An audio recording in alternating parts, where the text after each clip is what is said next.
On paper, I had the golden ticket. 12 years in Big Four and MBB in London, an MBA, and the Chartered Accountant qualification. I was on path to partner or a senior industry role, a career trajectory worth over £250,000 a year. And yet last year, I walked away from that future.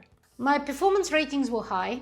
I did not burn out. I did not become disenchanted with the system. I haven't secured a pre-seed investment in my tech startup, and my marriage isn't collapsing. My reason was different, and yet it's still directly tied to my corporate career. It's all about privilege. Let me explain. From the second I got my Big Four London Audit graduate job offer, I started feeling like a fraud. I got in by chance, there was nothing special about me, that sort of thing. So I made it my mission to prove to everyone that I deserved to be there.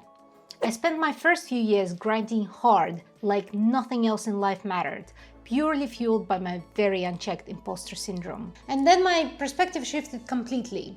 I started working even harder because of my ego. In your early 20s, you can quite easily tank long working hours and learn quickly. And when your job is your only focus, well, unsurprisingly, you become quite good at what you're doing. And in my case, this ended up tying my whole identity to external validation. I love how people assumed I was smart because I was a chartered accountant. I felt oh so important working directly with CFOs, and I cherished the high that came with early promotions and high performance ratings. And then I began managing people. This was when my golden ticket started feeling like golden handcuffs for the first time. I found coaching and mentorship to be my favorite part of the job.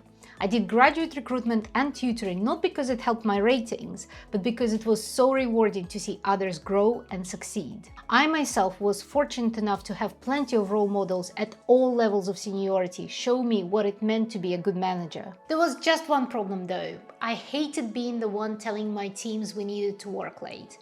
I chose the late night grind because of my ego. They, for the most part, didn't. And frankly, I didn't want them to. For the first time in my career, I couldn't find a solution, only occasional fixes. I came to believe that all of us, from partners to associates, were part of the same corporate system, where it was just easier to distance yourself, and there was no one to blame, really. Then all of a sudden, my golden handcuffs loosened while I was doing a 3-month secondment in our New Zealand office. I went from a very intense environment to a completely different life halfway across the globe. We were working better hours, like a 9 to 5 most of the time, and for the first time in God knows how long, I had almost every evening and weekend free. And it seems really obvious, but at the time it was a revelation, like, whoa, life outside of work exists? Followed by immediate guilt of this is what I'm taking away from my teams. I was never quite the same after that trip. For a few more years, I tried to find a solution that could help make the corporate grind better for me and my teams. Unfortunately, I couldn't find the version that would be fair to everyone. So I did the only logical thing. I walked away from my corporate job in Big Four Audit into another corporate job in MBB Strategy consulting.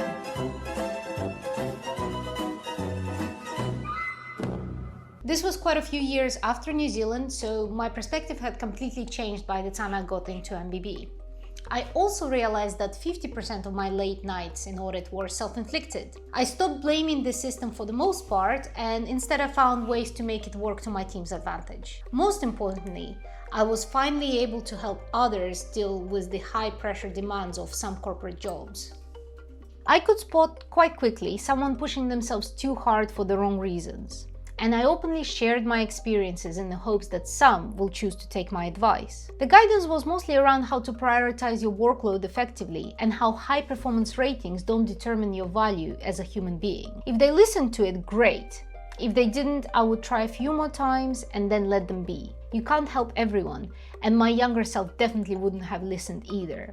In these cases, they need to realize it for themselves, or maybe find their own solution. Or maybe it really does work for them and no change is needed. For me, I finally found the work-life balance I chased for over a decade. I was finally at peace in my corporate job and I had no reason to leave. I was surrounded by smart and kind people. The work was really interesting and it did pay well. I loved the travel and all the hotel points and air miles that came with it. I even still got to do all of the extracurriculars that made me happy, like corporate mentorship schemes. This is where you get paired with current university students and help them work out what career path to take in the future. I know that this might not be reflective of everyone's experience, but keep in mind that it took me 10 years to get there. Had I started my graduate job at MBB instead, I am sure I would have still made the same mistakes. Yeah.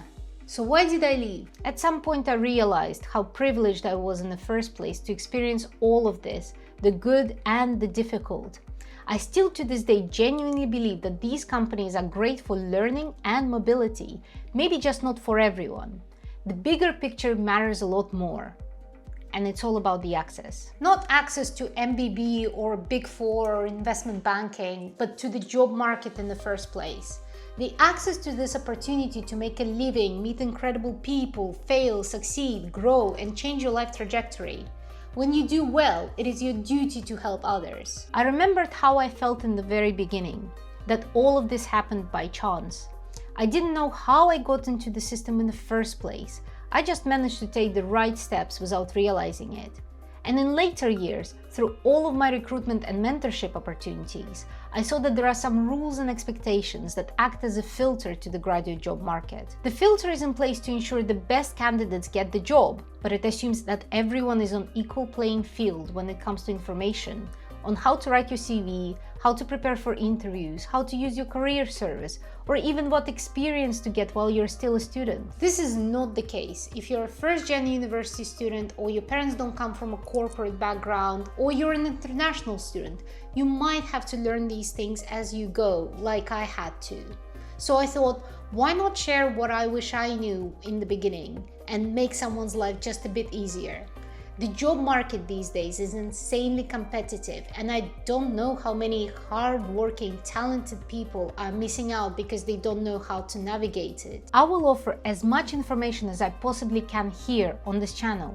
As I am a very small creator, I'm able to respond to comments and DMs and offer advice. I'm very fortunate that now I get to do what I enjoy.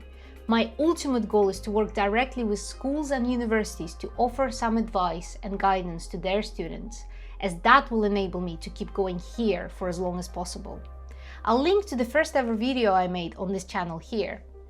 It explains why some people get multiple offers, whilst others collect rejections despite having top grades. Keep going, and I'll see you in the next one. Bye!